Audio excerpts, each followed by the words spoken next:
Assalamualaikum warahmatullahi wabarakatuh. Pada kesempatan kali ini kita akan membahas masalah wirausaha pengolahan produk makanan khas daerah. Indonesia merupakan negara yang terdiri dari beragam suku bangsa yang memiliki keanekaragaman lahan masakan yang menjadi ciri khas daerah tersebut. Sering disebut makanan khas daerah, itu adalah makanan yang biasa dikonsumsi di suatu daerah. Karakter masakan di suatu daerah biasanya mencerminkan karakter masyarakatnya. Kalau kita lihat di daerah pegunungan yang beriklim dingin dan menghasilkan bahan pangan berupa sayur mayur, umumnya lahan masakannya berbahan dasar sayur yang disajikan dalam suhu panas dengan rasa pedas dengan tujuan menghangatkan badan. Jika kita lihat di daerah pantai, olahan makanannya banyak menggunakan hasil laut.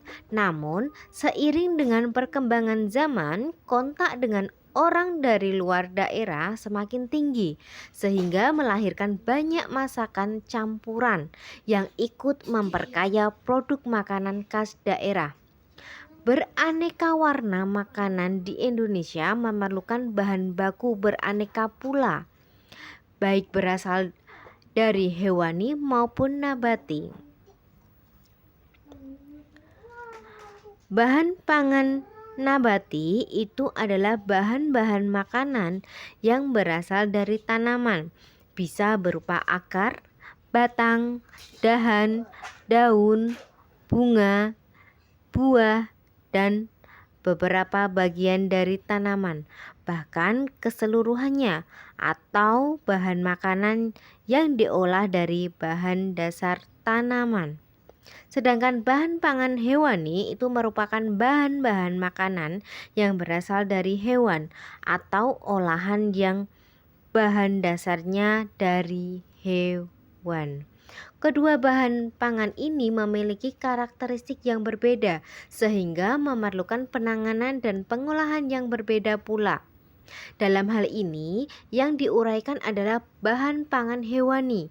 Bahan pangan hewani itu bisa meliputi susu, telur, daging, dan ikan, serta produk-produk olahan yang bahan dasarnya berasal dari hewani. Bahan pangan hewani itu memiliki karakteristik yang membedakan dengan bahan pangan nabati. Antara lain, yang pertama, bahan pangan hewani memiliki daya simpan yang jauh lebih pendek daripada bahan pangan nabati bila dalam keadaan segar, kecuali telur. Pendeknya daya simpan ini terkait dengan struktur jaringan hasil hewani. Bahan pangan hewani tidak memiliki jaringan pelindung yang kuat dan kukuh sebagaimana pada hasil tanaman. Yang kedua, bahan pangan hewani bersifat lunak dan lembek sehingga mudah terpenetrasi oleh faktor tekanan dari luar. Yang ketiga, karakteristik masing-masing bahan pangan hewani sangat spesifik sehingga tidak bisa digeneralisasi. Sifat pada daging sangatlah berbeda dengan sifat telur. Berbeda dengan bahan pangan nabati yang memiliki kesamaan dalam hal jaringan-jaringan atau komponen-komponen penyusunnya. Pada bahan pangan hewani, lemak pada daging terletak pada jaringan lemak.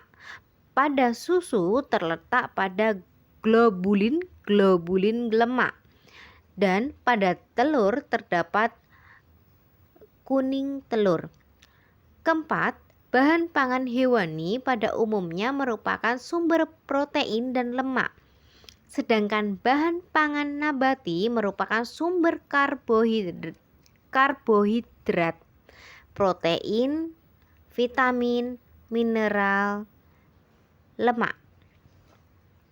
Berdasarkan hal tersebut, maka pengolahan menjadi penting. Pengolahan penting karena apa? Karena dapat memperpanjang masa simpan, meningkatkan daya tahan, meningkatkan kualitas nilai tambah, sebagai sarana diversifikasi produk. Dengan demikian, suatu produk menjadi memiliki daya ekonomi yang lebih setelah mendapat sentuhan teknologi pengolahan.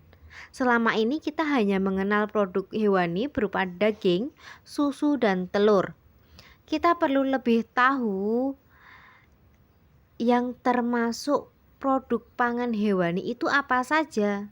Secara istilah, bahan pangan hewani itu bahan pangan yang berupa atau berasal dari hewan atau produk-produk yang diolah menggunakan bahan dasar yang berasal dari hewan. Produk pangan khas daerah berbahan hewani dan nabati.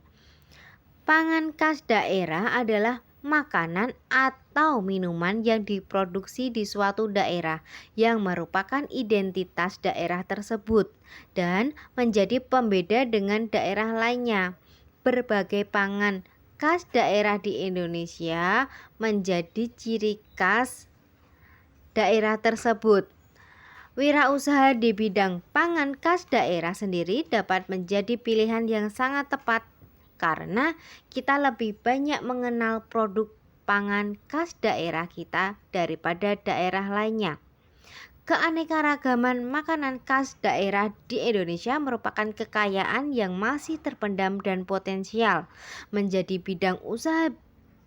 Bisa dibayangkan jika kekayaan kuliner tradisional khususnya oleh di seluruh penjuru tanah air diinventarisasi dengan baik. Bisa jadi kita adalah negara dengan kekayaan makanan dan camilan tradisional terbanyak di dunia. Produk panganan khas daerah terdiri dari makanan dan minuman. Khas daerah makanan dapat dibagi menjadi makanan ringan dan makanan basah. Produk pangan khas daerah berbahan hewani itu dapat juga dikelompokkan menjadi makanan setengah jadi dan makanan jadi. Makanan jadi itu adalah makanan yang dapat langsung disajikan dan dimakan. Kalau makanan setengah jadi itu membutuhkan proses untuk mematangkannya sebelum siap untuk disajikan dan dimakan. Makanan kering itu makanan khas daerah yang dapat langsung dimakan. Misalnya keripik balado dari Sumatera Barat dan kuku macan dari Kalimantan Timur. Makanan basah itu dapat berupa masakan atau kue. Setiap daerah pada umumnya memiliki masakan dan kue khas. Kue khas Banjarmasin contohnya yang saat ini paling dikenal adalah kue bingka. Makanan khas dari Sulawesi Selatan dikenal sup kono, yaitu sup iga yang kaya rempah, dan es pisang ijo, yaitu pisang kukus berbalut adonan tepung beras, tepung sagu, serta tepung terigu yang disajikan dengan es dan sirup.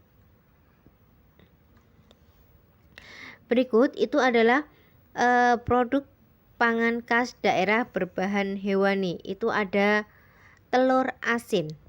Jadi berikut ini itu bisa kita lihat, telur asin itu adalah makanan berbahan baku telur bebek yang dilakukan pengawetan dengan cara penggaraman atau diasinkan.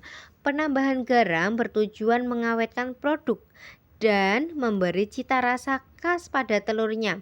Telur asin dikenal sebagai makanan khas dari daerah Brebes, Jawa Tengah. Telur asin yang ada saat ini dapat ditingkatkan salah satunya dengan memastikan ketersediaan bahan baku telur bebek dengan ukuran yang seragam dan mutu yang baik. Bahan baku yang baik harus diolah dengan tepat agar memiliki tingkat keasinan yang konsisten dan disesuaikan dengan selera pasar. Pengemasan yang baik dan menarik akan meningkatkan daya saing produk telur asin tersebut. Yang kedua itu adalah dadih atau dadiah, merupakan hasil fermentasi secara alamiah air susu kerbau dalam tabung bambu yang sudah lama dihasilkan di Sumatera Barat dan Jambi. Jadi itu merupakan produk fermentasi yang sangat kaya akan nilai gizi. Tantangan dan peluang peningkatan mutu produk dadi antara lain dengan inovasi rasa agar lebih disukai oleh banyak kalangan, proses produksi agar lebih higienis dan efisien, serta pengawetan dan pengemasan yang lebih baik. Yang ketiga itu adalah ikan asin. Ikan asin itu adalah ikan laut yang diawetkan dengan penambahan garam dan penjemuran untuk mengurangi kadar airnya. Ikan asin itu merupakan makanan khas terutama di daerah pantai yang dekat dengan sumber bahan bakunya. Ikan asin dapat ditemukan hampir di setiap daerah di Indonesia. Peluang wirausaha ikan asin itu memproduksi ikan asin yang lebih higienis dan sehat serta membuat ikan asin yang ready to eat atau siap untuk dimakan. Yang keempat adalah rendang. Rendang adalah makanan berbahan dasar daging sapi, mempunyai cita rasa pedas, serta dalam pembuatannya diperkaya dengan campuran dari berbagai bumbu dan rempah-rempah, terutama cabai merah dan kelapa. Rendang itu merupakan khas Padang, Sumatera Barat. Peluang pengembangan rendang itu penyediaan rendang dengan berbagai level tingkat kepedasan, peningkatan mutu yang lebih baik dan seragam, serta peningkatan keawetan dengan bantuan pengemasan yang lebih baik. Kemudian produk pangan khas daerah berbahan nabati. Tadi bisa diingat nabati itu berasal dari tumbuhan, ya. Produk pangan nabati khas daerah jumlahnya sangat banyak di Indonesia. Hampir di setiap daerah mempunyai lebih banyak produk pangan khas daerah yang berbahan baku nabati. Beberapa contoh diantaranya itu ada asinan. Asinan merupakan jenis makanan yang terbuat dari buah-buahan atau sayuran segar yang diberi kuah dengan paduan berbagai jenis bumbu, terutama cabai, gula, dan pengasam atau asam jawa atau cuka makanan. Asinan dikenal sebagai oleh-oleh khas dari kota Bogor, Jawa Tengah, walaupun sudah banyak ditemukan juga di daerah lainnya. Yang kedua adalah fruit litter, adalah jenis makanan dari buah-buahan yang sudah diproses dengan cara penghancuran buah, pencetakan yang kemudian dikeringkan. Fruit litter mulai dikembangkan di beberapa daerah di Indonesia yang mempunyai sumber daya alam, buah-buahan yang melimpah seperti di Jawa Barat dan di Jawa Timur. Tantangan dan peluang untuk wirausaha fruit litter ini masih sangat terbuka. Karena apa?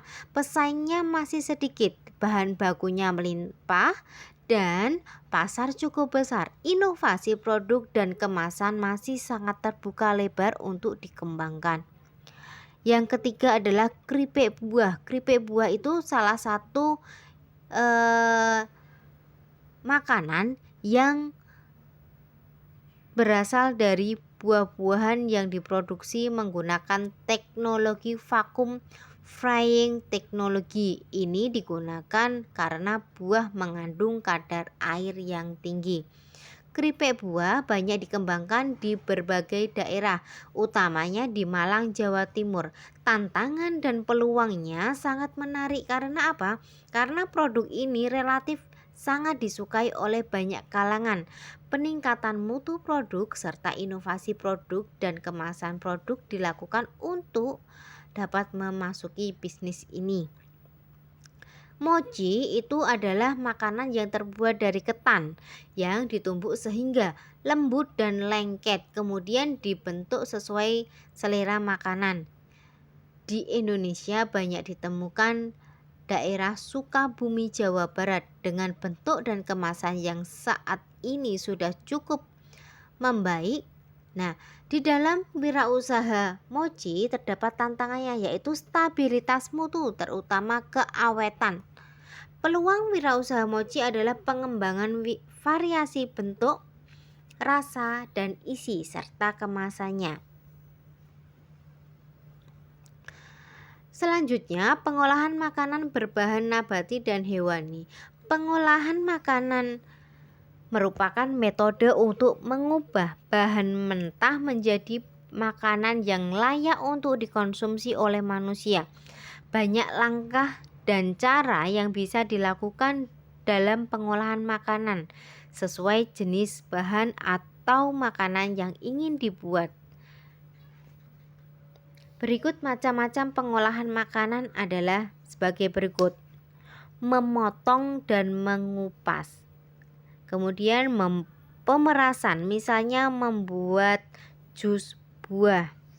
Yang ketiga, pemasakan, meliputi penggorengan, merebus, dan memanggang. Keempat, peragian, misalnya pembuatan tape. Demikian pembelajaran pada kesempatan kali ini. Saya akhiri. Assalamualaikum warahmatullahi wabarakatuh.